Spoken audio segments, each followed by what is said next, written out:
Vamos começar, né? A minha parte, Isso. a Lu já falou bastante de prevenção, naquele paciente de risco para diabetes, de pré-diabetes, e eu vou dar um enfoque maior naquele paciente já diabético. Como que a gente vai manejar esse paciente, como que a gente vai tratar esse paciente. Então, o tema da minha aula é o que o clínico precisa saber sobre diabetes, principalmente à luz do que fala as principais diretrizes atuais sobre o tema, tá? Deixa eu botar um apontador. Então, essa é a agenda de hoje. Eu vou falar sobre epidemiologia do diabetes, definição e diagnóstico, avaliação e metas para o tratamento do diabetes e o tratamento farmacológico realmente da hiperglicemia no diabetes. Bom, da Luz já falou um pouco sobre a epidemiologia, só para dar uma pincelada realmente e enfatizar a importância da gente tratar essa doença tão prevalente, né? Eu costumo falar que é uma doença que não é só do endocrinologista e nem pode ser só do endocrinologista, já que é uma doença que acomete 1 a cada 11 adultos no mundo. Então, não existe endocrinologista para esse montão de gente, né? Nós, como clínicos de formação e os generalistas, de uma forma geral, tem que conduzir e saber conduzir bem essa doença, já que é uma doença que bem realmente bem prevalente e acomete vários órgãos e com várias complicações crônicas relacionadas. Então, a gente tem no mundo inteiro 463 milhões de pessoas adultos com diabetes. No Brasil, a gente tem atualmente, pelo novo Atlas da IDF, que é a Federação Internacional de Diabetes, 11,4% dos adultos com diabetes no Brasil, né? Então, isso do Brasil dá 1 a cada 9 adultos, é uma porcentagem até maior do que na população mundial. Infelizmente, como a Luz falou, cerca de 50% das pessoas desconhecem esse diagnóstico, têm diabetes e não sabem que são diabéticas e por isso nem tratam. Não é incomum a gente receber pacientes que descobriram diabetes já com complicações crônicas, né? Já com amputações, já com úlceras de pé diabético, perdendo visão ou perdendo função renal. Então, por isso a importância até da gente fazer o screening, como da Luz falou, buscar ativamente esses pacientes. 80% das mortes por diabetes ocorrem nos países de baixa e média renda, então aqui, né, a gente se engloba, então os pacientes daqui morrem mais do que nos países desenvolvidos, e a diabetes é a principal causa de amputação e de cegueira adquirida. O principal, o paciente que está em diálise lá nas clínicas de hemodiálise, na grande parte, está ali por causa do diabetes, né? Então, e a importância da gente prevenir, né? Isso é um custo importante, não só para o sistema público de saúde, mas também essas pessoas deixam de trabalhar em uma idade ativa. A prevalência do diabetes tem aumentado e também ela é aumentada com a idade. Quanto maior a idade, maior a prevalência, sendo que em grupos etários de pacientes idosos acima de 70 anos, essa prevalência pode chegar a 20 a 25%. E esse é um estudo que foi publicado pela Sociedade Europeia de Cardiologia, mostrando do que esses pacientes morrem, né? Então, os pacientes com diabetes têm uma mortalidade, uma morbidade aumentada principalmente por doenças cardiovasculares e cerebrovasculares. Então, o paciente com diabetes tem um risco relativo de duas vezes maior de sofrer de doença coronariana, um risco relativo até mais do que 2 vezes maior de sofrer um AVC isquêmico. Então, esses pacientes realmente, na grande parte, têm mortalidade e morbidade relacionadas a doenças cardiovasculares e cerebrovasculares. No mundo inteiro, a diabetes é uma doença epidêmica e tem assumido proporções mundiais, não só aqui no Brasil, que o diabetes tem aumentado. A gente vê que o Brasil é um país que tem uma prevalência importante de diabetes, e no total dos adultos nós somos, né, os diabéticos contabilizam 16,8 milhões de pessoas. Então, vamos para a definição de diabetes. O que é o diabetes? O diabetes é uma doença que, na verdade, é um grupo heterogêneo de doenças, de distúrbios metabólicos crônico, que se apresenta como em comum a hiperglicemia, resultado de defeitos da ação da insulina, da secreção de insulina ou de ambos. Então, o defeito pode ser tanto com a diminuição da secreção da insulina, como também a diminuição da ação da insulina, ou ambos defeitos associados. Além disso, o paciente também cursa, né? Isso vai fazer com que o paciente curse com hiperglicemia.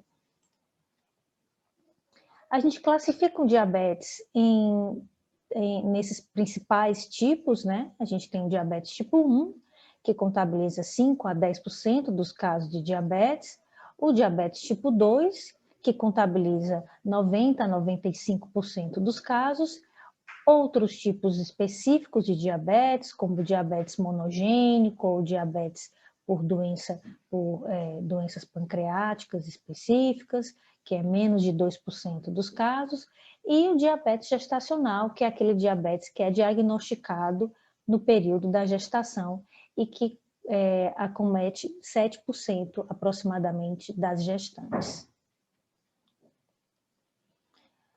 Bom, a Luz falou já da história natural e progressão do diabetes, e é importante enfatizar que diabetes é uma doença progressiva, né? E essa progressão do diabetes é determinada por fatores ambientais. Que fatores ambientais são esses?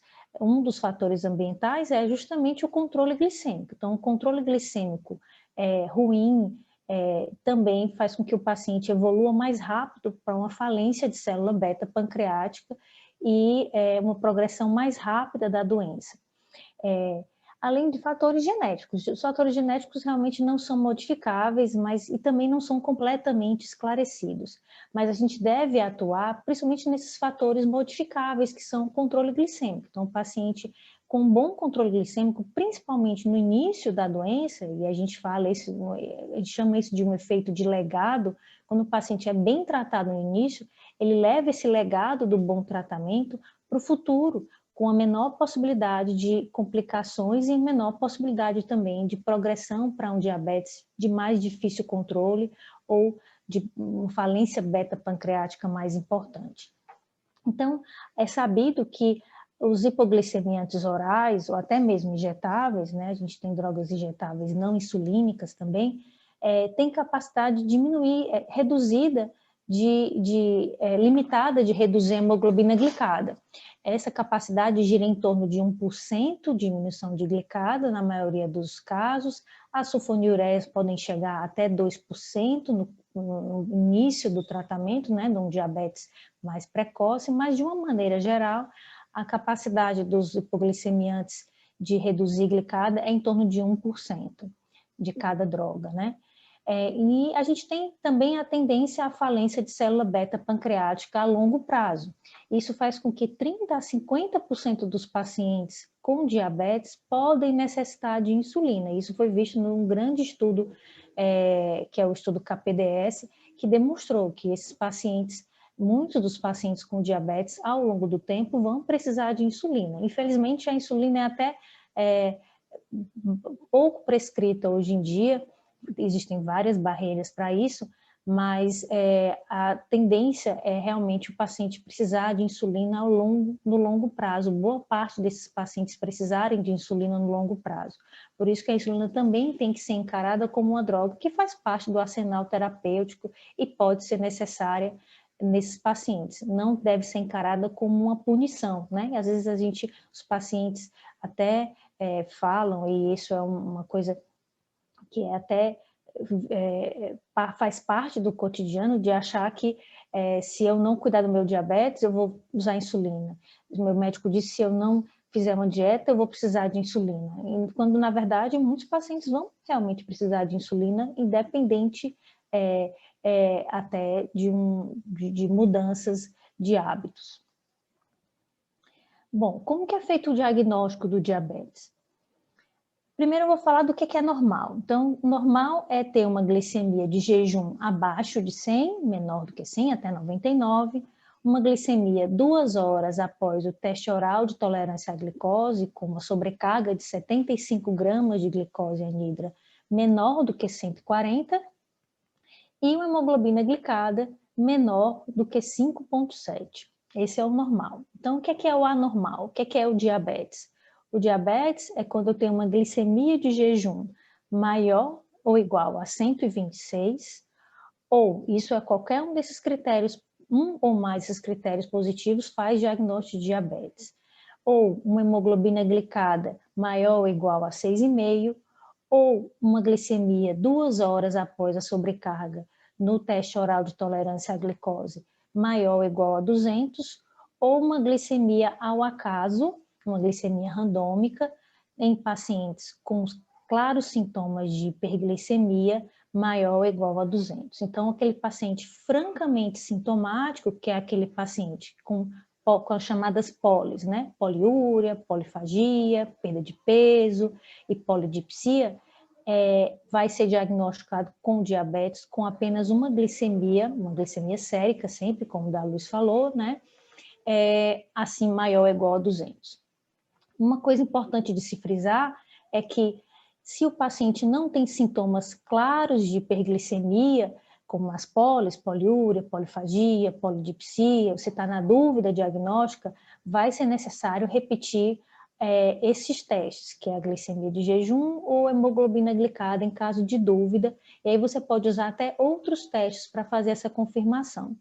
Os exames que não precisam ser repetidos é a curva glicêmica, né, o teste oral de tolerância à glicose, que ele já faz diagnóstico com o exame e serve até para confirmação, caso eu tenha alguma dúvida na glicemia de jejum ou na glicada, e a glicemia randômica ao acaso num paciente francamente sintomático. Então, em caso de dúvida, o paciente não é sintomático ou você está na dúvida dos sintomas, vale a pena repetir caso a glicemia de jejum ou a glicada deem alteradas. Então, quais são as bases do tratamento do diabetes? Uma coisa importante é que o diabetes é uma doença que não é, como eu falei, só do endocrinologista ou só do médico especificamente. Ela requer um apoio multiprofissional. E é importante isso, tanto que o tema no nosso mês de diabetes, da nossa campanha atualmente de diabetes, é justamente o papel da enfermagem no controle do diabetes. Porque a enfermagem e até todos os outros profissionais de saúde também são importantes para ajudar na educação do diabetes principalmente, ajudar o paciente a entender sobre a automonitorização e se autogerir também em relação à sua doença. A orientação nutricional é super importante, feita pelo nutricionista. Muitos desses pacientes, 80% dos pacientes com diabetes tipo 2 são obesos ou têm sobrepeso, então vão requerer uma orientação nutricional até para objetivando a perda de peso. Atividade física, é importante que seja orientado também nesses pacientes. O ideal é que seja no mínimo 150 minutos de atividade física semanal, é uma atividade física moderada, de pelo menos 150 minutos, divididos em pelo menos 3 vezes por semana, e idealmente fazer algum exercício para resistido, né, um exercício que melhore a parte muscular nos dias alternados, 2 vezes por semana. Além disso, combate ao tabagismo, né? O tabagismo não combina com nada, muito menos com diabetes, isso aumenta muito mais o risco cardiovascular dos nossos pacientes. O cuidado com os pés, o autocuidado com os pés também, orientar o paciente a se examinar e a procurar lesões e evitar que essas lesões realmente virem úlceras e tenham risco de amputação. O apoio psicossocial, já que a gente está falando de uma doença crônica que não tem cura e que às vezes precisa de uma mudança de hábitos importante para ter um bom controle, e orientação de imunização. Esses pacientes vão ter que ter, de uma forma geral, vacina da gripe atualizada anualmente, vacina de pneumonia atualizada, então é importante que ele tenha essa orientação com relação à atualização do seu cartão vacinal. Então, essa aqui é a tríade do nosso objetivo aqui, né, do que é o controle glicêmico.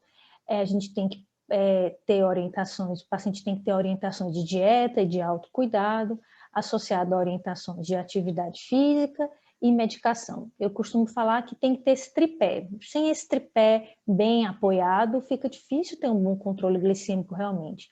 Muitos pacientes querem colocar só na medicação a responsabilidade, digamos assim, do seu controle glicêmico, quando, na verdade, o paciente também tem que se autogerir de forma correta, né, e cuidar do seu tratamento não farmacológico aí, né, e aí a gente tem que orientar também em relação a isso.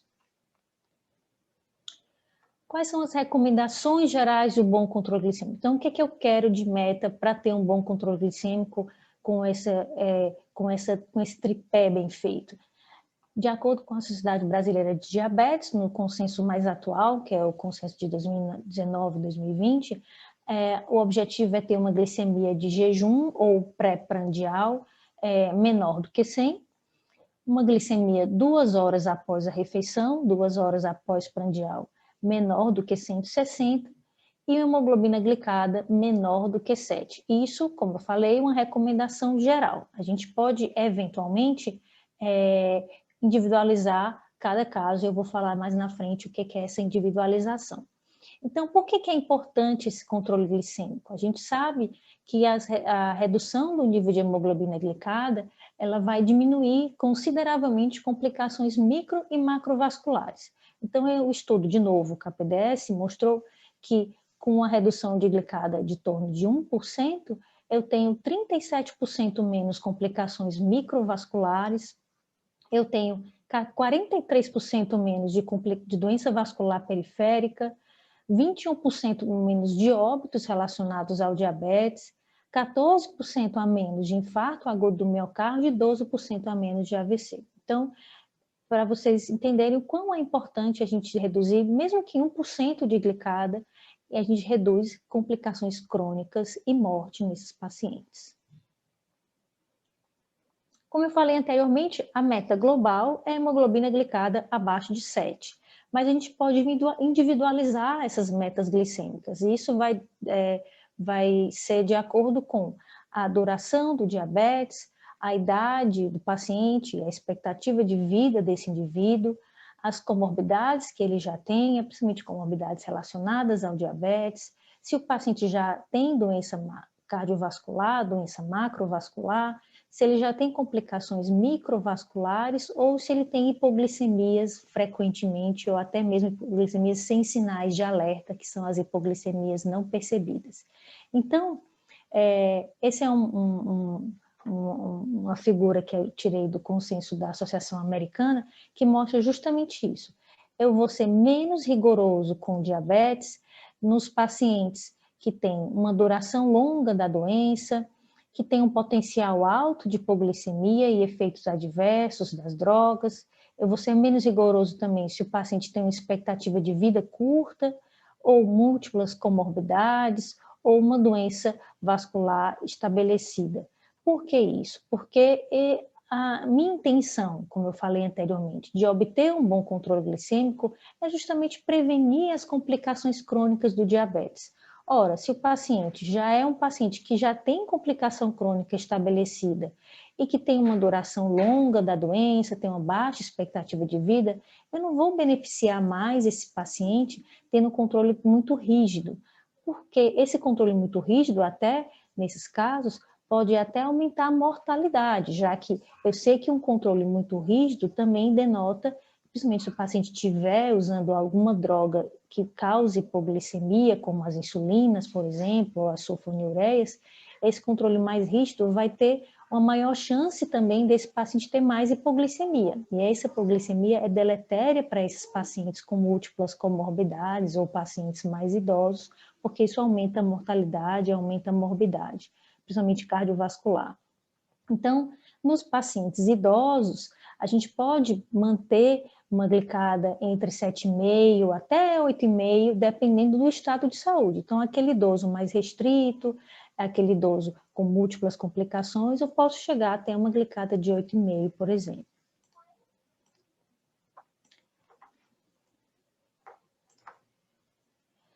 Vamos fazer, então, uma avaliação geral do paciente com diabetes e estabelecer quais são as metas desse tratamento para diabetes. Primeiro, uma avaliação, além da anamnese, claro, do nosso exame físico, clássico, a gente também tem que fazer uma avaliação laboratorial desses pacientes, basicamente com hemoglobina glicada, com perfil lipídico geral, uma função hepática, já que algumas drogas vão requerer ajustes ou podem ser contraindicadas nos pacientes com disfunção hepática, avaliar o índice albumina-creatinina na amostra isolada de urina, que é a pesquisa da albuminúria ou pesquisa de microalbuminúria, fazer a dosagem da creatinina sérica, esses dois últimos que eu falei, para avaliar se o paciente tem complicações e rastrear as complicações renais nos pacientes, e um TSH, pelo menos ao diagnóstico nos pacientes com DM1, já que esses pacientes com DM1, já que o DM1 é uma doença autoimune, eles podem ter com maior chance, maior prevalência também a doença autoimune da tireoide, que é a tireoidite Hashimoto. Pacientes com dislipidemia também devem ter TSHs dosados, já que o hipotireoidismo descompensado pode também fazer o LDL aumentar, e mulheres acima de 50 anos pelo maior risco mesmo de hipotireoidismo. Como eu falei anteriormente, o nosso objetivo do tratamento é justamente prevenir as complicações vasculares dos pacientes com diabetes. E a gente divide essas complicações em complicações microvasculares e complicações macrovasculares. As complicações microvasculares são a retinopatia diabética, a doença renal diabética, nefropatia diabética, a neuropatia diabética e as amputações de membros inferiores. No caso, para prevenir essas complicações, além de eu ter um controle glicêmico adequado, um controle pressórico adequado, controle de lípides também adequado, eu tenho que rastrear esses pacientes, rastrear para realmente prevenir e detectar essas complicações num estágio bem inicial, onde eu posso intervir e evitar a progressão. Então, no caso da retinopatia diabética, esse paciente tem que fazer exame de fundo de olho, ser referido ao oftalmologista pelo menos uma vez ao ano. Pode haver necessidade de consultas mais frequentes, a depender das alterações encontradas. No caso da doença renal diabética também, o rastreamento tem que ser no mínimo anual, como eu falei, com a pesquisa de albuminúria, preferencialmente em amostra isolada de urina, que é mais fácil, né, do paciente fazer. Eu posso fazer numa amostra de urina de 24 horas, mas isso acaba fazendo com que o exame fique menos acurado, já que é mais difícil, né, coletar a urina de 24 horas. E com a creatinina sérica, para a gente avaliar, né, tanto se há proteinúria, que é uma alteração incipiente, inicial da doença renal diabética,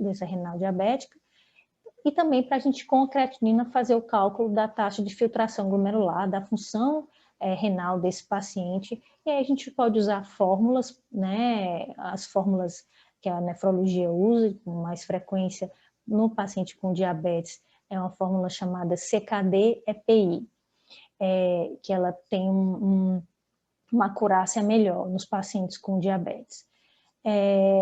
No caso da neuropatia diabética, e também engloba aqui a prevenção de amputações, a gente tem que fazer a avaliação do pé diabético, né? E aí, a avaliação do pé diabético também tem que ser feita anualmente, examinar os pés do paciente, tirar o calçado, olhar o pé, olhar se tem lesão, olhar se tem alguma úlcera, olhar como é que está a pele do pé desse paciente, avaliar os pulsos e avaliar o exame neurológico dos pés. Então, isso também tem que ser feito anualmente, para evitar e detectar uma neuropatia de forma mais incipiente e orientar corretamente o paciente com relação à prevenção de úlceras e amputações de pé diabético. E as complicações macrovasculares são a doença coronariana, o AVC, o infarto e doença arterial obstrutiva periférica, mais frequentemente de membros inferiores. E aí eu vou também, aqui no caso da doença arterial periférica, avaliar pulsos do pé. No caso da doença coronariana, o rastreamento é mais questionável, mas na maioria dos consensos, tanto nos consensos de cardiologia, quanto nos consensos da endocrinologia, a gente orienta a pedir um eletro de repouso nos pacientes assintomáticos. Então, o objetivo do tratamento para prevenir essas complicações crônicas tem que ser também, já que eu tenho uma doença multifatorial, o tratamento tem que ser multifatorial também.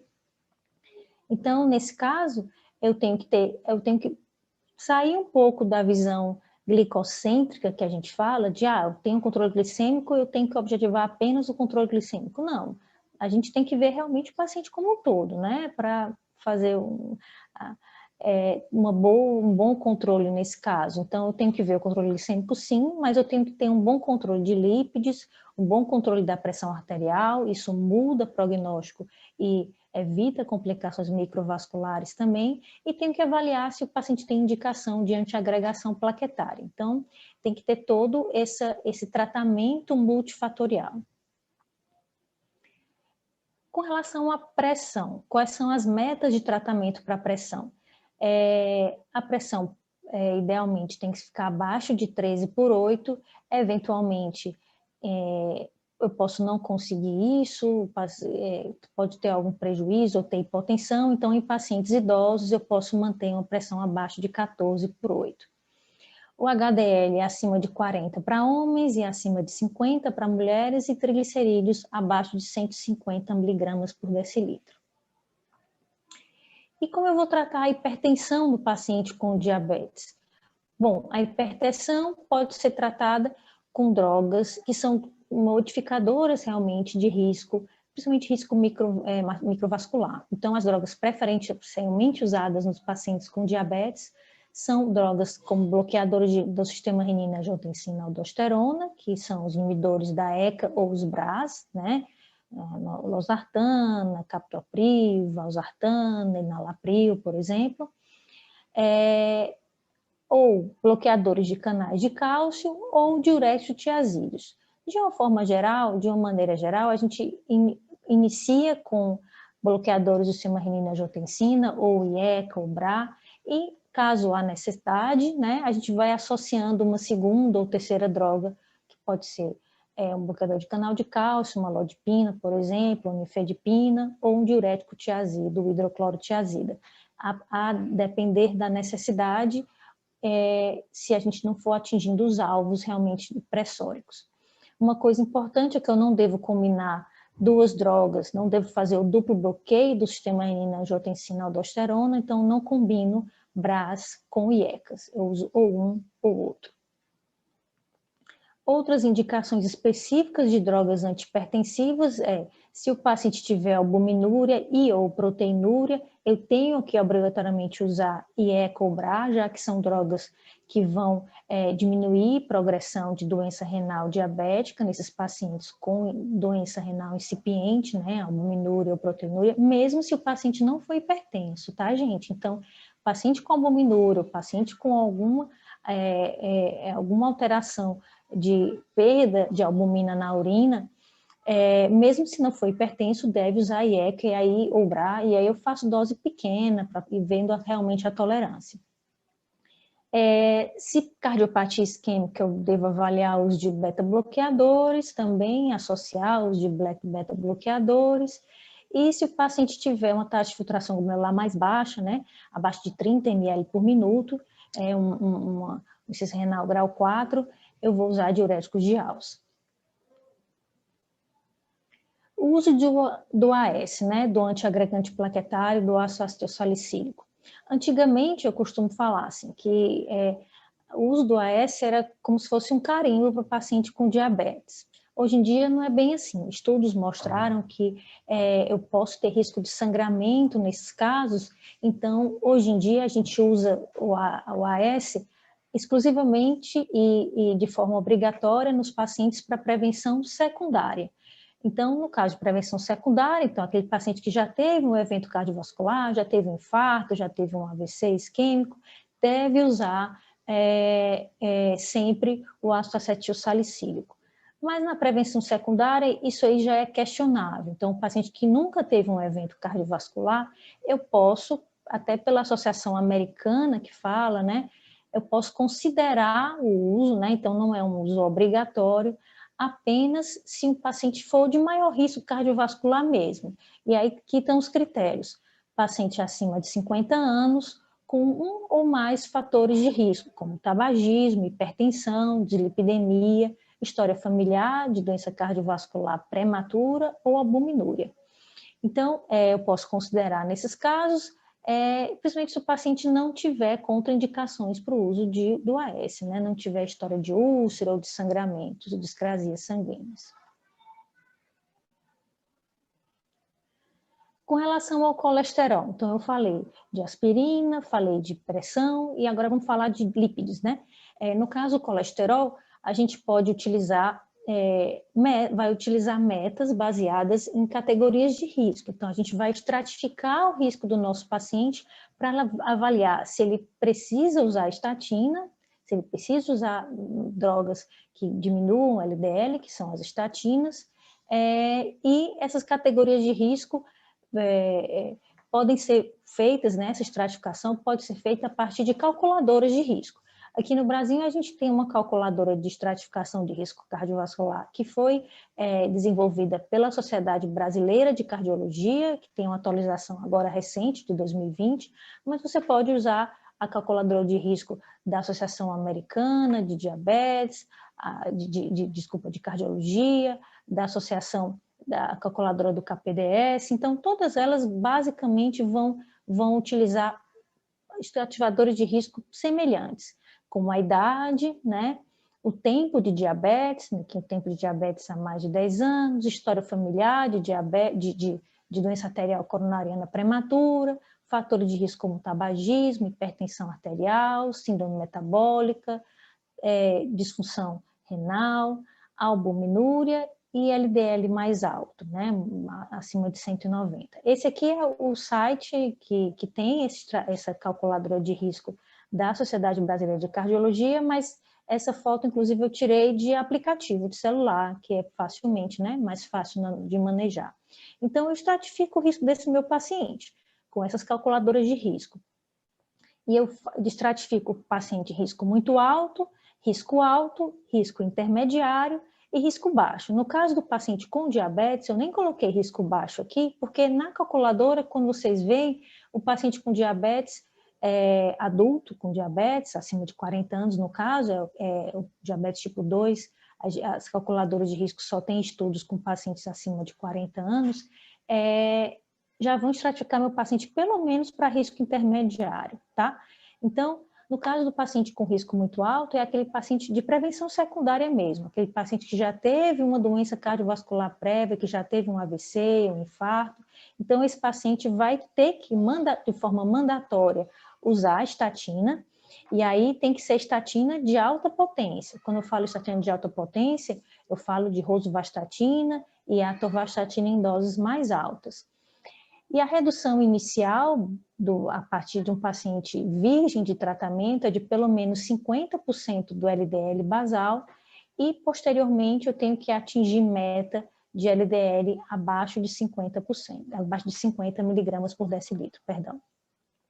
No caso da estratificação de risco, mostrar que é um paciente de risco alto, que é aquele paciente que tem fator de risco, por exemplo, se ele já tem uma idade, no caso acima de 49 anos para a mulher, e tem hipertensão, ele já entra aqui nesse risco alto, mas que não tem doença cardiovascular prévia. E daí esse paciente vai ter que usar estatina também, recomendação é alta nesse caso, né? Eu devo realmente usar a estatina nesses casos, e objetivando também uma redução inicial de LDL de acima de 50%, com uma meta posterior de manter o LDL abaixo de 70. Então, isso a gente vê que são metas realmente bem baixas de LDL, que eu vou muitas vezes e de forma quase que obrigatória e contínua, usar a estatina para esses pacientes, já que são realmente metas bem baixas de LDL. Nos pacientes com risco intermediário, são aqueles pacientes que não têm doença, não têm histórico de doença cardiovascular prévia e não tem nenhum outro fator de risco daqueles listados, né?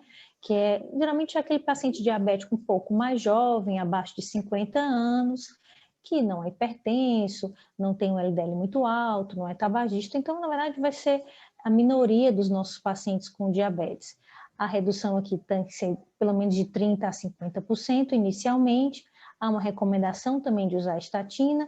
Você pode opcionalmente tentar com mudança de estilo de vida antes de começar a estatina, mas é difícil chegar nessa meta de 30% a 50% sem o uso de droga. E a meta secundária, né, depois dessa redução inicial, é manter o LDL abaixo de 100. Então, no mínimo, esse LDL vai ter, nosso paciente com diabetes, vai ter que ser abaixo de 100, nos pacientes com risco intermediário, no paciente com risco alto, abaixo de 70, e naquele paciente já com risco muito alto, que é aquele paciente que já de prevenção secundária, eu tenho que manter uma meta de LDL abaixo de 50. Quando eu falo de estatina de alta potência, é aquela estatina que vai conseguir baixar meu LDL em pelo menos 50%. Então, eu estou falando, como eu falei anteriormente, de rosuvastatina, da dose de pelo menos 20 miligramas, e a atorvastatina da dose de pelo menos 40 miligramas. De forma alternativa, eu posso adicionar ezetimiba a 40 miligramas de simvastatina e também conseguir essa redução de LDL de pelo menos 50% do basal. Então, resumindo aqui essa avaliação do paciente com diabetes no segmento, eu costumo usar essa mnemônicazinha com os meus alunos para facilitar, né? Já que o paciente com diabetes é aquele paciente polimedicado, com múltiplas comorbidades, com muita coisa para avaliar numa consulta só. Então, é um paciente crônico, então a gente tem que lembrar de todas as comorbidades que ele tem também. Então, para resumir, eu costumo falar essa mnemônicazinha das INAs dos pacientes com diabetes. Então, a primeira INA é a metformina, que é uma droga de primeira escolha, um tratamento de diabetes. E ela vai ser contraindicada apenas naqueles pacientes com uma taxa de filtração glomerular abaixo de 30 ml por minuto. Abaixo de 45, a gente já até reduz dose ou não introduz, no caso do paciente que está virgem de tratamento. Mas a metformina ainda é uma droga principal na base do nosso tratamento do paciente com diabetes. A estatina, que muitos pacientes com diabetes vão realmente precisar utilizar, que a gente tem que avaliar somente qual é a dose, se eu vou precisar de uma estatina mais ou menos potente para atingir meta de LDL para o nosso paciente. Aqui é importante frisar que a partícula que é aterogênica no paciente com diabetes é o LDL, então essa é a meta que eu devo tratar e manter baixo. Então, eu vou usar a estatina para isso, já que é a droga de escolha para baixar LDL. Aspirina, então eu vou avaliar se esse paciente vai precisar de aspirina, de prevenção secundária sempre, ou de prevenção primária nem sempre. Posso considerar em alguns casos mais graves. Avaliar a retina, então todo paciente tem que avaliar a retina, fazer exame de fundo de olho, ser referenciado para o oftalmologista. Avaliar a urina com a creatinina e a albumina urinárias, para fazer a pesquisa de albuminúria. E essa INA aqui foi uma forçação um pouco de barra minha, mas para lembrar vocês de examinar o pé do paciente diabético, pedir para o paciente retirar a botina para examinar os pés. Então, esse paciente também os pés do paciente com diabetes muitas vezes são negligenciados e precisam desse cuidado e dessa busca ativa de lesões também e de neuropatia. Bom, então vamos falar um pouquinho de tratamento farmacológico do diabetes. Vou falar das drogas e das principais orientações gerais. Então, a metformina, como eu falei, é a droga preferencialmente usada no tratamento do diabetes tipo 2, e o tratamento do diabetes, a gente costuma falar que não tem uma receita de bolo específica, né? A gente vai ter que individualizar. Então, eu vou individualizar o tratamento e escolher essa droga, uma segunda ou terceira droga ou quarta droga, me baseando na eficácia da droga, no custo, que é uma coisa que é realmente importante na nossa população, principalmente no PSF, os efeitos colaterais que essa droga pode vir a ter, as contraindicações, em relação ao peso, se o paciente é obeso ou magro, né? Em geral o paciente é obeso, então o interessante seria que a gente pudesse usar drogas que realmente conseguissem fazer com que esse paciente reduza esse peso, as comorbidades que esse paciente tem, o risco de hipoglicemia, caso eu tenha necessidade de usar insulina ou outras drogas que possam causar hipoglicemia, e as preferências pessoais. Vamos resumir um pouquinho as categorias dos antidiabéticos. Hoje em dia a gente tem várias classes de drogas antidiabéticos, várias opções do tratamento. Isso acaba fazendo com que o tratamento fique um pouco confuso e os algoritmos também fiquem um pouco confusos, mas de uma forma geral, a metformina, como eu falei, é a droga de primeira escolha e ela tem como mecanismo de ação diminuir principalmente a produção hepática de glicose. Outras drogas também, classe de drogas que são muito utilizadas, até porque são fornecidas pelo SUS, são as sulfonilureias, que aumentam a secreção pancreática de insulina. Então, elas têm a glibenclamida, a gliclazida e a glimepirida. As glinidas também são drogas também que aumentam a secreção pancreática de insulina, mas são bem pouco utilizadas, como a repaglinida e a netaglinida, porque elas são menos potentes até do que as sulfonilureias e agem mais na glicemia pós-prandial. Então, tem uma indicação mais limitada e são realmente pouco utilizadas na nossa prática clínica. Além disso, a gente tem drogas que têm ação incretínica, que são drogas que aumentam a secreção do GLP-1, que aumentam o GLP-1, e o GLP-1 aumenta a secreção de insulina apenas quando a glicemia se eleva, então eu tenho uma secreção maior de insulina dependente dos níveis de glicose. Essas drogas incretínicas são os inibidores de DPP-4, que é a vildagliptina, a sitagliptina, chamadas gliptinas também, né, por nós, saxagliptina, alogliptina e a linagliptina. E eu tenho também as drogas que são agonistas dos receptores do GLP-1, que são drogas subcutâneas, que é a semaglutida, a liraglutida, a dulaglutida e o lixenatide. Então, outras classes de drogas também são drogas que agem promovendo glicosúria a nível dos rins, que são a canaglifosina, a dapaglifosina e a empaglifosina, as glifosinas, como a gente fala, que são os inibidores chamados inibidores de SGLT2, drogas que aumentam a utilização periférica de glicose, como a pioglitazona, e drogas que reduzem a velocidade de absorção de carboidratos, que são os inibidores da alfa-glicosidase intestinal, que tem como droga a carbose. Então, a gente tem várias drogas aí, de uma maneira geral, a gente vai escolher a droga individualizando o paciente, individualizando aquele nosso caso. Então, de uma forma geral, só para simplificar um pouquinho aqui, a gente tem drogas que podem causar hipoglicemia, que por aumentar a secreção de insulina, independente dos níveis de glicose, que são as sulfonilureias e as glinidas, e as insulinas per si, né?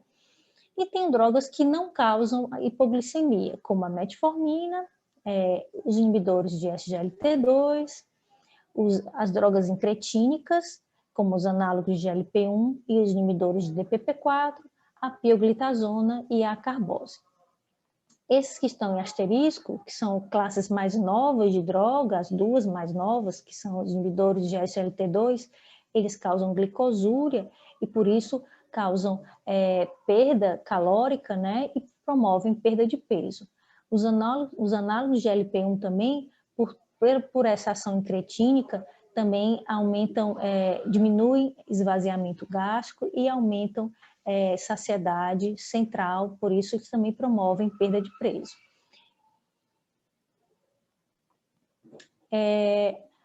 Essas drogas também que estão aqui em asterisco, que são as classes mais novas de droga, elas demonstraram reduzir mortalidade e mostraram benefícios também cardiovasculares, além do controle glicêmico. Então, a gente sabe que fazer um bom controle glicêmico vai reduzir mortalidade e morbidade cardiovascular.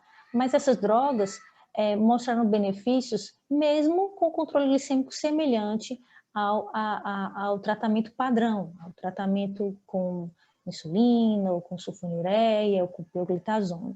Então, a grande diferença dessas drogas aqui que estão em asterisco, como a empagliflozina e a liraglutida, no caso dos análogos de AIP1, porque foram drogas que mostraram diminuir mortalidade cardiovascular, diminuir eventos cardiovasculares maiores, que são chamados 3-point MACEs, que é o IAM não fatal, o AVC não fatal e a morte cardiovascular, diminuir internação por insuficiência cardíaca ou diminuir também desfechos renais. Então, são drogas que realmente mudaram o paradigma do tratamento do diabetes e mudaram os consensos, né? Antigamente, a gente tinha como droga preferencialmente o diabetes, como eu falei, mas como segunda opção, você podia usar qualquer uma outra droga no nosso arsenal. Hoje em dia, o fato dessas drogas terem mudado mortalidade e morbidade nos pacientes com diabetes, independente do controle glicêmico, modificado realmente a história das complicações crônicas, fez com que em pacientes de maior risco cardiovascular se tornasse recomendável você usar essas classes de drogas como segunda escolha no tratamento com diabetes. No caso, há até um questionamento, porque nos pacientes intolerantes à metformina ou pacientes de maior risco cardiovascular, alguns consensos, principalmente o consenso europeu de cardiologia, determina que você coloque essas drogas novas até como primeira escolha, antes mesmo da metformina. Tal essa mudança de paradigma que essas drogas trouxeram. Mas, de uma forma geral, a gente não tem essas drogas na atenção primária, e essa é a nossa maior limitação, porque são drogas caras. Apesar de todos esses benefícios que eu estou falando, são drogas que realmente têm um custo elevado. E a gente também não precisa ficar angustiado por não tratar esses pacientes dessa forma, já que, como eu falei, você pode e deve tratar bem esse paciente com as drogas que a gente tem na atenção básica, que são as sulfonilureias e a metformina e as insulinas. O objetivo aqui é que diminuir complicação crônica, e você vai conseguir isso também com bom controle glicêmico. Também com as drogas que a gente tem disponível no SUS. Esse slide é para falar das etapas do tratamento do diabetes. Essas etapas em escadinha aqui são muito conhecidas, né? Você começa com monoterapia, se o paciente não controlou, você vai adicionando outras drogas, até finalmente, pela história natural da doença, pela falência de célula beta-pancreática, chegar num estado de insulinização plena com o esquema basal bolos, né? Insulina basal com pelo menos 3 bolos de refeição. Mas esse esquema de escadinha, ele é até questionável, já que você acaba correndo atrás do prejuízo, que eu falo, né? Esperando o paciente ficar descompensado para pensar numa nova droga. Isso, às vezes, atrasa, já que o paciente atrasa para voltar com você atrasa, às vezes, para tomar alguma decisão de mudar a terapêutica, e isso a gente chama de inércia terapêutica, e deve ser evitado.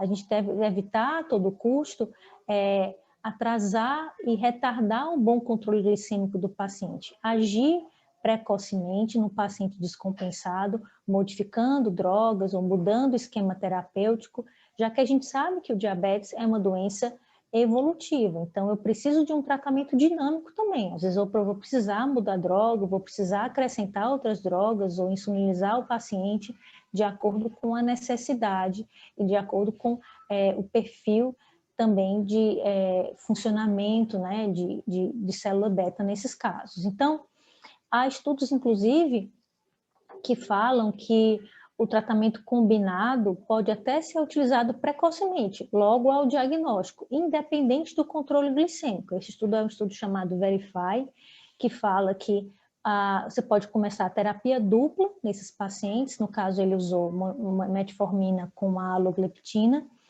e demonstrou nesse estudo que eu diminuo progressão do diabetes, diminuo progressão de falência de célula beta pancreática. Além disso, uma coisa importante de se frisar é que aqui a insulina está como se fossem etapas tardias do diagnóstico, né? Mas a insulina pode ser necessária mesmo ao diagnóstico, naqueles pacientes francamente descompensados, com necessidade muito catabólicos, com necessidade realmente de controle glicêmico mais adequado e glicemias muito altas, em geral com glicadas acima de 9% associado a sintomas, vão requerer insulina mesmo ao diagnóstico, né? Às vezes a gente consegue, muitas vezes, na verdade, a gente consegue tirar a insulina desses pacientes com poucos meses ou até semanas após essa intensificação inicial, já que esse paciente tem uma boa reserva de célula beta pancreática, ele precisa sair daquela fase de glicotoxicidade, né? De atordoamento realmente da célula beta, que pode ocorrer nos pacientes muito descompensados.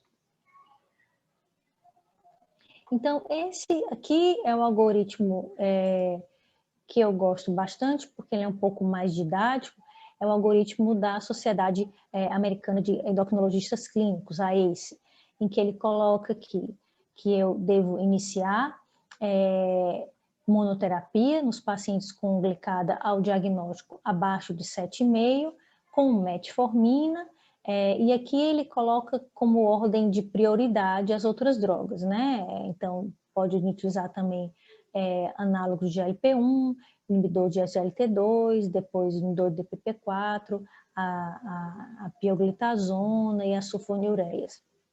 Uma coisa que ele coloca aqui nesse guideline, que é seguido também, inclusive, pelo guideline brasileiro e o luso brasileiro, é que, independente do controle glicêmico, se o paciente tiver uma doença cardiovascular estabelecida, se ele é um paciente de prevenção secundária, é um paciente que tem risco cardiovascular muito aumentado, ou é um paciente com disfunção renal, com insuficiência renal classe funcional 3, ou um paciente de insuficiência cardíaca, eu devo adicionar ao tratamento ou um análogo de LP1 ou um inibidor de SGLT2 com eficácia comprovada nos estudos, né? Então, além da metformina, independente do controle glicêmico, ele já coloca aqui nos pacientes de maior risco cardiovascular e nos pacientes com doença renal grau 3, de já iniciar uma segunda droga logo ao diagnóstico. Além disso, se o paciente não tiver compensado, aí eu vou seguindo aqui o algoritmo, né? Eu vou fazer uma terapia dupla, depois, se o paciente não tiver compensado, uma terapia tripla, até, às vezes, a necessidade de uma terapia quádrupla de medicações não insulínicas, né? Isso objetivando o controle glicêmico ideal. Mas, se o paciente, eventualmente, tiver ao diagnóstico glicadas acima de 9 e sintomas de hiperglicemia, poliúria, polifagia, polidipsia, aí eu devo associar insulina com ou sem outros agentes não insulínicos. Então, em geral, a gente insuliniza o paciente começando com uma insulina basal e vai, de acordo com a necessidade, progredindo para o esquema basal plus, que é o basal com bolos, e posteriormente o basal bolos pleno, né, com 3 bolos pelo menos associado à insulina basal. A intenção de a gente fazer esse esquema escalonado de intensificar a insulina é também melhorar a adesão do paciente ao tratamento insulínico, já que a gente sabe que a insulina às vezes é um tratamento que tem grande barreira quando a gente começa, e por ser um tratamento subcutâneo, por ter risco de hipoglicemia e por requerer do paciente também um melhor manejo da sua doença, um melhor controle glicêmico, medidas de glicemia capilar. Então, a gente, em geral, começa com uma dose de basal e vai associando mais doses ao longo do tempo, de acordo com a necessidade. E que é a indicação de insulina. Como eu falei, A insulina está indicada quando há combinação das drogas orais com ou sem agonista receptor de GLP-1, né, com ou sem a droga subcutânea não insulínica, não foi eficaz em atingir metas glicêmicas individualizadas, ou quando sintomas importantes de aumento de glicemia, as chamadas polis associadas à perda de peso, ou quando o paciente tiver alguma intercorrência médica, infecção, cirurgia, uso de corticoide. Então, a gente chama isso de insulinização oportuna. A insulina pode ser necessária a qualquer momento, ao diagnóstico, né, ou durante o acompanhamento, caso o paciente não atinja meta glicêmica, não atinja meta de glicada, meta de jejum, meta de pós-prandial, mesmo com 2, 3 ou 4 drogas não insulínicas.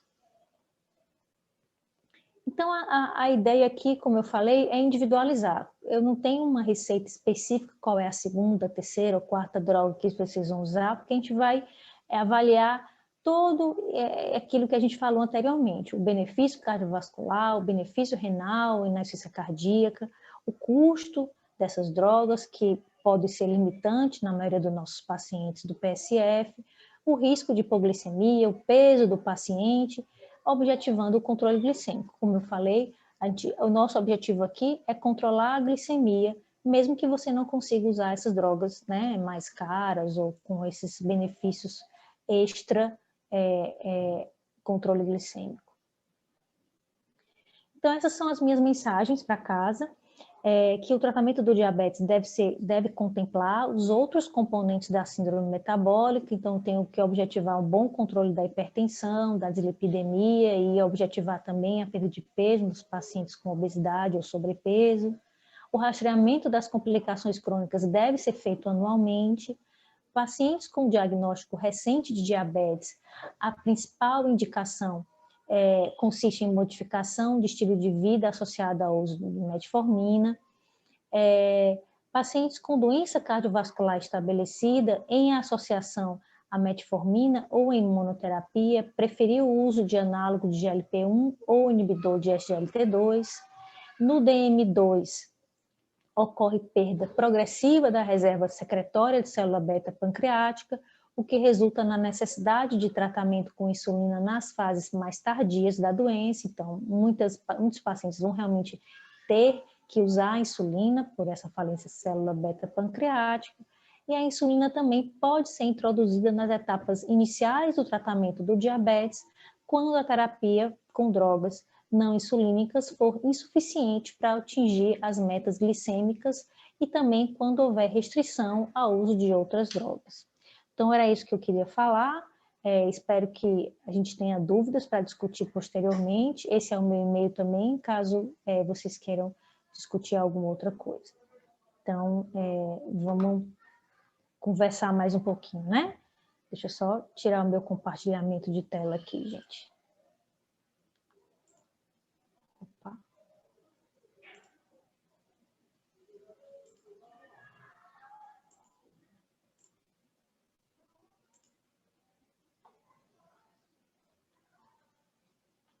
Pronto.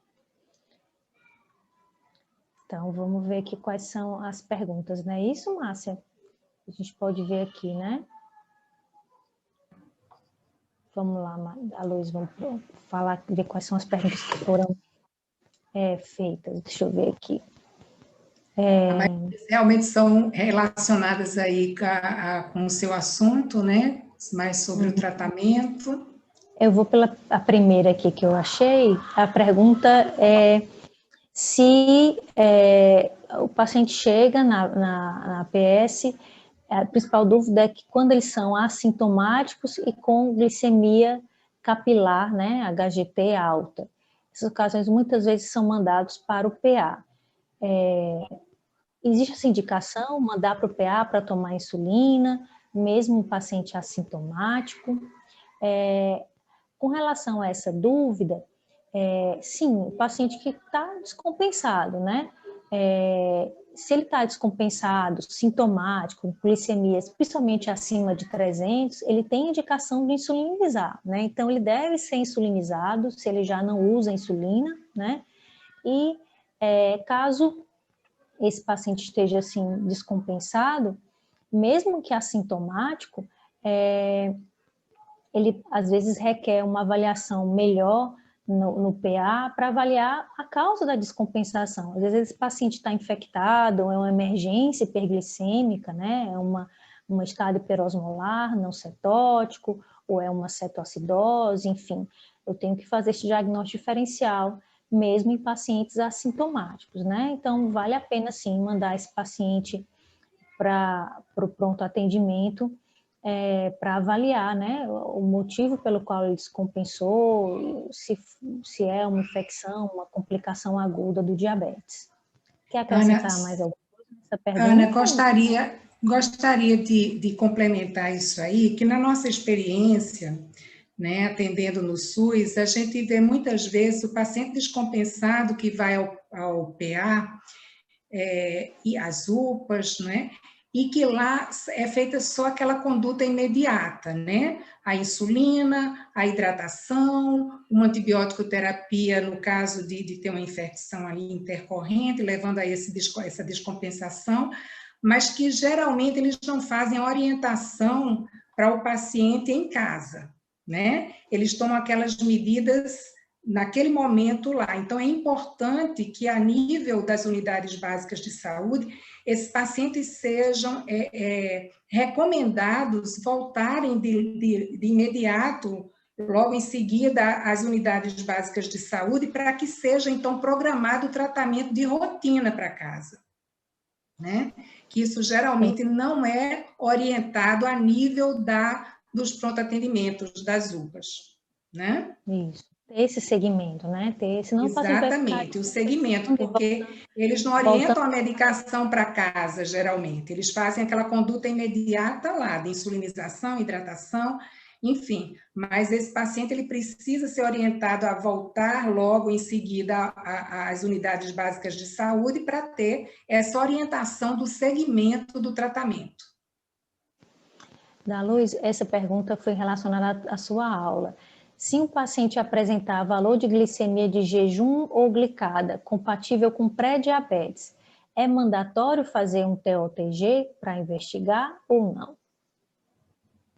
Veja só, é indicado sim, porque muitas vezes o paciente ele tem uma glicemia de jejum que está nessa faixa entre 100 e 125, que seria na faixa de pré-diabetes, mas quando você faz o teste de sobrecarga oral com glicose, você vê que o nível da glicose pós-sobrecarga já está acima de 200. Então, nesses casos, mesmo a glicemia em jejum, estando numa faixa que, a princípio, levaria ao diagnóstico de pré-diabetes, se no teste de sobrecarga a glicose, essa glicose 2 horas após a sobrecarga estiver acima de 200, o diagnóstico é de diabetes e não de pré-diabetes. Então, o ideal realmente seria, no paciente com glicemia de jejum na faixa de pré-diabetes, ele fazer o teste oral de tolerância à glicose, para que a gente possa realmente fazer essa diferenciação, se é pré-diabetes ou se ele já está na faixa de diabetes, de diagnóstico para diabetes. Eliane Ramalho perguntou aqui, nos pacientes resistentes à mudança de estilo de vida, que apresentam diarreia com o uso de metformina, qual a melhor opção terapêutica no paciente já com diabetes? Então, assim, a gente sabe que mudança de estilo de vida não é fácil, a gente orienta o paciente, tudo, e nem sempre eles vão realmente ter uma boa adesão, mas a dieta, enfim, a perda de peso, mas o tratamento medicamentoso, no caso da metformina, você pode, se o paciente tem intolerância gastrointestinal, ele pode ter diarreia, flatulência, pode ter distensão abdominal, que são efeitos colaterais até comuns do uso da metformina. Em geral, são efeitos colaterais que são mais no começo do tratamento e que podem ser minimizados usando as drogas de liberação prolongada, né? Que são inclusive, fazem parte do arsenal da farmácia popular, né, do SUS, que é o Glifage XR, né? Eu vou dizer a marca porque é a única que a gente tem. Então, você pode utilizar até doses mais baixas dessas drogas, começar a titular devagarzinho. Então, assim, usar a menor dose tolerada realmente para o paciente. mesmo que você use subdose, alguma coisa é legal usar, né? Eu falo assim que a metformina, enfim, mesmo a liberação prolongada ou a metformina regular, ela é uma droga boa, bonita e barata e deve fazer parte do tratamento do diabetes, mesmo em subdoses, tá? Então, você tenta uma liberação prolongada, dose menor, aí vai acrescentando um comprimido a mais a cada semana, então pede o paciente ficar só com um comprimido ao dia, depois na próxima semana faz 2 comprimidos ao dia, na terceira semana 3 comprimidos ao dia, vai devagarzinho e vai observando a tolerância mesmo, né? E deixa a menor dose que ele conseguir. E tem uma pergunta sobre a questão de se a metformina XR é mais eficaz no controle glicêmico do que a metformina comum, né? O que você diria? A questão, talvez seja aí, a questão da tolerância, não é isso? A tolerância é da boa adesão, né? Que se o paciente tem uma adesão melhor com o XR, ele vai ter um controle glicêmico melhor. Então, a droga é a mesma, né? Não tem uma diferença específica de eficácia, tá?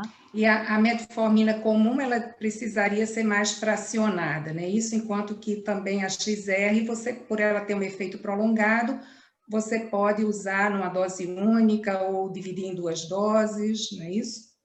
Essa é a grande vantagem da formulação XR, que eu posso ter uma posologia uma vez ao dia, né? Usar a dose total apenas uma vez ao dia. A gente geralmente pede para o paciente tomar à noite, né? Ao deitar.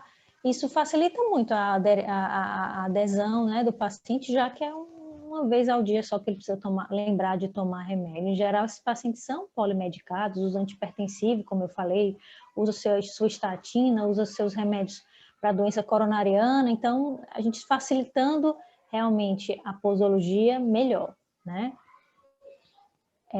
Com relação aos antidiabéticos orais da classe dos GLP-2, tendo-se como premissa seus benefícios cardiovasculares e renais, obviamente, no tratamento do diabetes, comprovados com estudos recentes, qual a perspectiva do possível uso dessa classe nos pacientes do SUS? Aí já temos uma notícia boa, não é, Ana? Porque a gente já tem essa possibilidade, não é? Esse semestre foi aprovada a dapagliflozina, não é? Para ser distribuída pelo Ministério da Saúde a nível federal, e está se esperando apenas a regulamentação e os protocolos que devem ser adotados, né, porque não vai ser uma medicação que vai ser de distribuição ampla para qualquer pessoa com diabetes, mas provavelmente vai ser indicada para aqueles pacientes com risco maior, doença cardiovascular e com a doença renal, né? Mas existe essa perspectiva e a gente está aguardando que já no próximo ano, não sei se ainda no primeiro semestre, mas provavelmente a partir do segundo semestre, a gente já possa ter a dapagliflozina disponível, né, através do Ministério da Saúde. Ok. Outra pergunta é que ele está colocando que vê frequentemente pacientes tomando metformina após almoço e jantar. Nesses casos, não faria mais sentido ser após café e jantar? Não necessariamente. A metformina pode ser utilizada nessas principais refeições, que são refeições mais importantes que a gente faz muitas vezes, né? Que é principalmente o almoço. Então, não tem problema de você fazer 2 vezes ao dia, doses um pouco mais, com proximidade um pouco maior, né? Acho que a dúvida foi justamente essa, não teria que distanciar um comprimido do outro? Não necessariamente. Muitas vezes esse paciente pode estar usando, por exemplo, uma sulfonilureia de manhã cedo, em jejum, uma metformina depois do almoço e uma metformina depois do jantar, tranquilamente, né? Até divide um pouco mais os comprimidos, se for a metformina, né, comum, como se fala aqui, tá?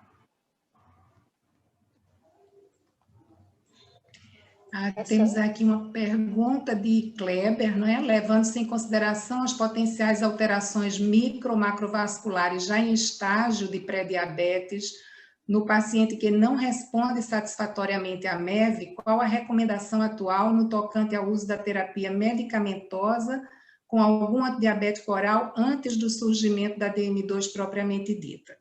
Exatamente o uso, né? A indicação do uso da metformina, né? Quando a gente não tem uma melhora do controle da glicose, principalmente se a gente faz um teste oral de tolerância à glicose e não ocorre uma normalização com a MEV, com as mudanças de estilo de vida, está indicado o uso da metformina, né?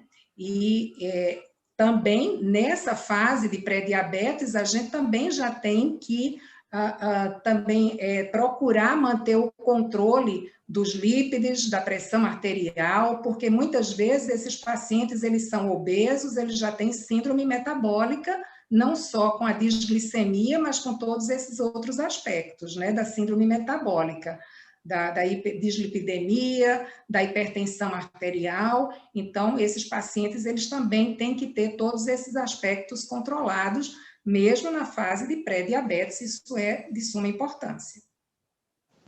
Só complementando aqui também, da Luz para Kleber, é que realmente a gente enfatiza muito que a MEV modifica muito mais a evolução do pré-diabetes para o diabetes do que a metformina, que é a droga de escolha. Então, isso tem que ser colocado para o paciente também, né?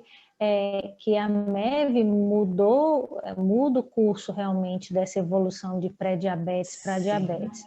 E em alguns pacientes eu posso realmente lançar a mão da metformina, e aí, em geral, pacientes com maior resistência insulínica mesmo, pacientes obesos, pacientes com antecedente de diabetes gestacional, SOP, aquele paciente com glicadas acima de 6, ou aquela glicada que está aumentando ao longo do segmento, é aquele paciente que requer realmente intervenção medicamentosa, farmacológica, com metformina, realmente nesse caso, né? Mesmo ainda sendo pré-diabético. Inclusive, não é, Ana? Você falou bem, lembrou isso aí, essa questão da gente estar sempre reforçando a importância das mudanças de estilo de vida, quer seja no paciente de risco, no paciente com pré-diabetes, e também naqueles pacientes que já têm o diabetes estabelecido, não é? Porque muitas vezes, como você falou, a gente se confia muito, o paciente se confia muito na medicação. Mas eu costumo dizer muito para os meus pacientes o seguinte, que a base do tratamento do diabetes é o controle de alimentação e atividade física, ou seja, a mudança do estilo de vida. É o alicerce do tratamento, porque muitas vezes você pode estar até usando medicações, né, de última geração, medicações que têm uma atividade realmente mais intensa no controle glicêmico e até no controle também das complicações, mas se você não tem o apoio da mudança do estilo de vida, da alimentação adequada e da atividade física regular, a resposta a essas medicações também não vai ser aquilo que se espera, não é verdade? A gente só falar um pouquinho, eu acho que essa dose inicial de metformina, que é a pergunta aqui, se tem critério oficial para saber a dose inicial de metformina. Uma coisa importante é que no estudo DPP, que foi aquele estudo da prevenção de diabetes nos pacientes com pré-diabetes, a dose utilizada de metformina foi 1,5 gramas, né? Foram 1.500 miligramas. Então, também para diabetes, a gente entende que uma dose efetiva são pelo menos doses acima de 1 grama. É claro que pacientes podem não tolerar essas doses e, como eu falei anteriormente, não tem um critério específico oficial para a dose, né? A dose menor que o paciente tolere, se o paciente tiver algum grau de intolerância, né? Com doses máximas efetivas em torno de 2,5 miligramas por dia. 2,5 gramas, desculpa, que é 2.500 miligramas por dia. Pediram também para falar um pouco sobre como iniciar e ajustar a dose de insulina NPH, né? Eu posso falar um pouquinho sobre isso. Então, a NPH é a insulina que a gente tem no SUS, né, na atenção básica, e é a insulina que a gente usa para iniciar o tratamento insulínico. Como eu falei na aula, a gente inicia com insulina basal, e aí eu uso preferencialmente uma dose de NPH ao deitar. Essa dose pode ser 10 unidades ao dia ou 0,2 unidades por quilo de peso. Aí você vai ver qual que fica maior, você vai escolher a dose maior e prescrever para o paciente. E a partir daí, quando você começa uma insulina basal à noite, essa NPH, você vai olhar agora para o controle glicêmico da manhã, do jejum. Então, o controle glicêmico da manhã é o objetivo, a meta, digamos assim, quando você inicia a insulina NPH à noite. Então, aí eu vou ajustando, né? Eu vou ajustando a cada mês, a cada 15 dias, e vou vendo, aumentando dose a cada 2 unidades ou 4 unidades, a depender do controle glicêmico, e aí eu vejo, se eu conseguir controlar a glicemia de jejum desse paciente com a dose de NPH, daí eu vou partir para a intensificação do tratamento, para intensificar o tratamento do paciente com diabetes. Depois dessa NPH da noite, desse basal, eu vou ver qual é a glicemia que está alterada nesses casos. Então, pode ser que o paciente esteja com uma boa glicemia de jejum, mas ainda esteja com algum pós-prandial mais elevado. Então, daí eu vou começar com insulina regular, no caso, né, na refeição, que pode ser no almoço, que é a nossa principal refeição. A dose inicial da insulina rápida ou da insulina regular é em torno de 0,1 unidade por quilo de peso a cada aplicação. Então, o paciente com 70 quilos vai iniciar 7 ou 8 unidades de insulina regular no almoço, por exemplo. Então, a partir daí, eu vou ajustando as doses, né? Mas esse controle tem que ser feito de forma gradual, e o paciente muitas vezes vai ter que voltar quinzenalmente ou a cada mês para a gente avaliar e fazer isso de uma forma dinâmica mesmo, controlar a glicemia e mudar o esquema e aumentar a dose de acordo com os controles glicêmicos. Aí o paciente tem que ter ativamente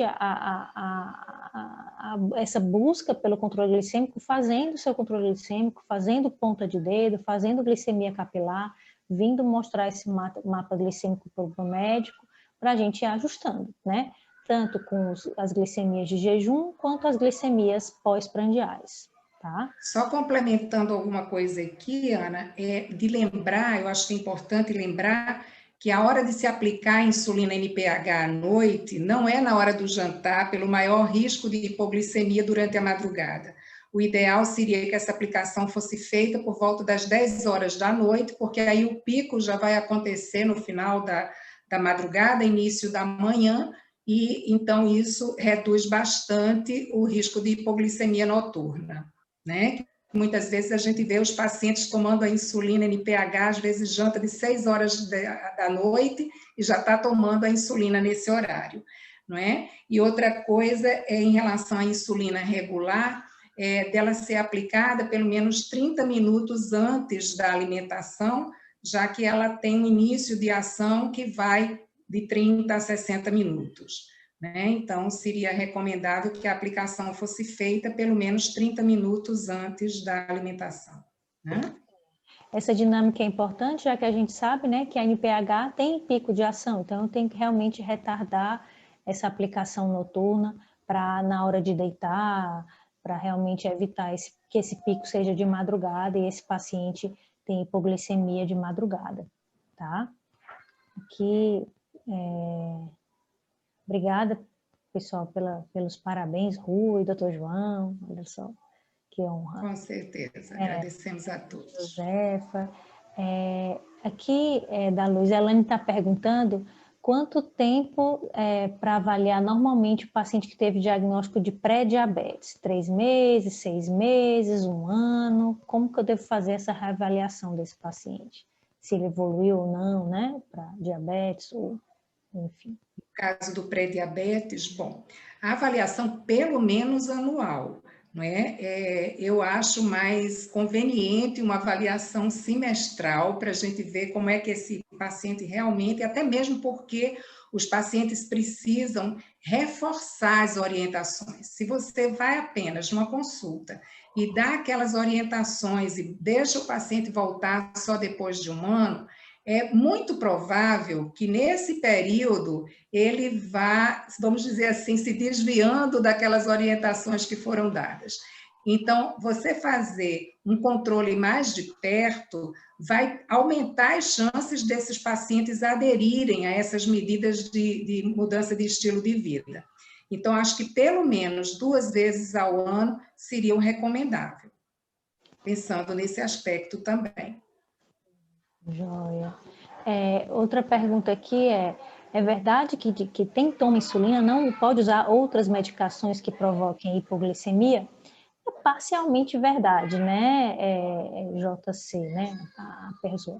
Porque, na verdade, a gente, quando insuliniza, principalmente nesses pacientes em que eu vou insulinizar ao longo de uma forma numa época mais tardia da doença, depois de 15, 20 anos de doença de diabetes, né, de diagnóstico, eu sei que esse paciente é um paciente realmente insulinopênico, realmente é um paciente que está evoluindo com falência de célula beta pancreática.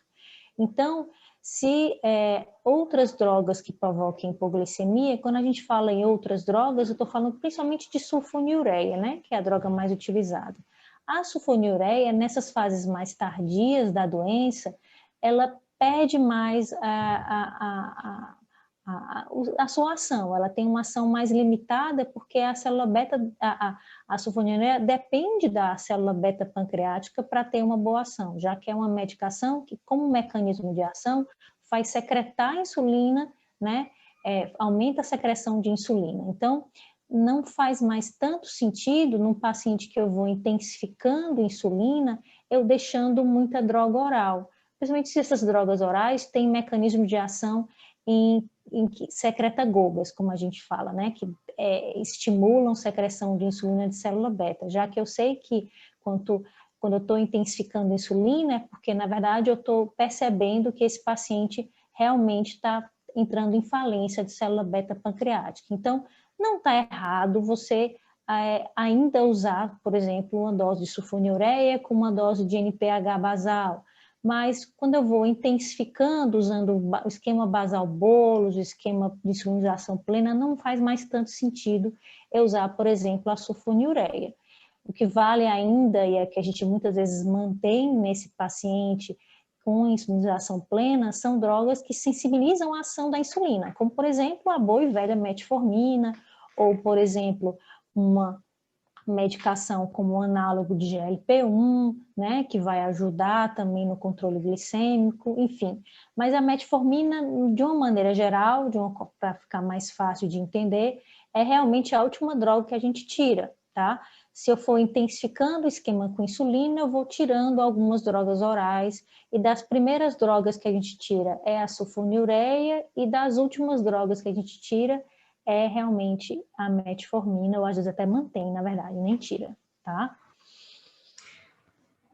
Viu, Ana? Em relação à questão aí da sulfonilureia e a insulina, infelizmente no SUS, como a gente tem opções muito limitadas de medicação, né? E nem sempre o paciente pode arcar com a despesa de comprar outras medicações que seriam mais seguras.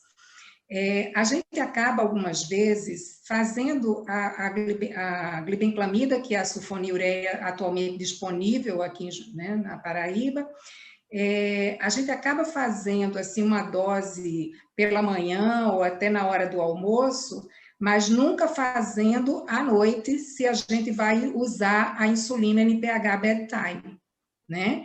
E lembrar que, assim, no idoso, a gente tem que ter muito mais cuidado com os riscos de hipoglicemia, né? Pessoas mais jovens, eles suportam melhor a hipoglicemia e a gente pode até, vamos dizer assim, arriscar um pouco mais isso. Mas no idoso, realmente, a gente tem que ter bastante cuidado e já não seria uma opção viável, digamos assim. Infelizmente, a gente às vezes fica muito limitado nas opções que a gente tem a usar, né, nos pacientes a nível do SUS. Mas a gente acredita que no futuro a tendência é a gente ter mais opções, como a DAPA, que está para vir, e a possibilidade também de ser introduzida outra sulfonilureia, que seria a gliclazida, que tem um menor risco de hipoglicemia. Então, isso não seria o ideal ainda, mas seria já alguma coisa que a gente poderia fazer no sentido de amenizar esses riscos, né? aqui estão perguntando qual o valor da glicemia de jejum alvo com a NPH bedtime. É o mesmo valor da glicemia de jejum alvo geral, que é glicemia de jejum abaixo de 100, tá? Pela Sociedade Brasileira de Diabetes. Que estão dando os parabéns, doutora Márcia, doutora Rosália também está aqui. Obrigada, gente, pela assistência, né? Pelo prestígio. Eu acho que a gente já são 9h30. O que você acha da luz? Pois é, eu acho que a gente já conversou bastante, né? Lembrando aqui, não é, vocês seguirem as redes sociais da SBEM Paraíba, do CRM Paraíba, né? Que sempre assim tem informações pertinentes a respeito do diabetes, né? E isso faz com que a gente possa estar sempre se atualizando e sendo mais esclarecido, né, sobre o controle do diabetes. Também é importante que vocês curtam esse vídeo, se inscrevam no canal do CRM do YouTube e essa aula vai ficar gravada para posterior necessidade, caso vocês queiram rever ou indicar realmente essa aula para outros colegas, fiquem à vontade para realmente utilizar esse portal do CRM para capacitação e atualização mesmo. A intenção é realmente trazer informação para todos os nossos colegas médicos.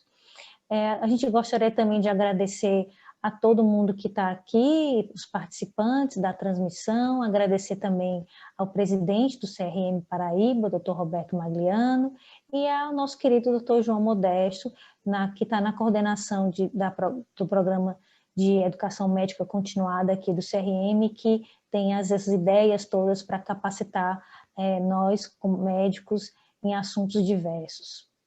Tá? Muito obrigada realmente a todos, espero que vocês tenham uma boa noite, uma boa semana. Obrigada, Daluz, por essa companhia, parceria aí na nossa live. Com certeza. Obrigada a você também, obrigada a todos que nos assistiram e esperamos que tenhamos contribuído, né, para essa melhora da assistência aos pacientes a nível das unidades básicas, né? Obrigada, pessoal. Tchau, tchau. Boa noite. Boa noite para todos.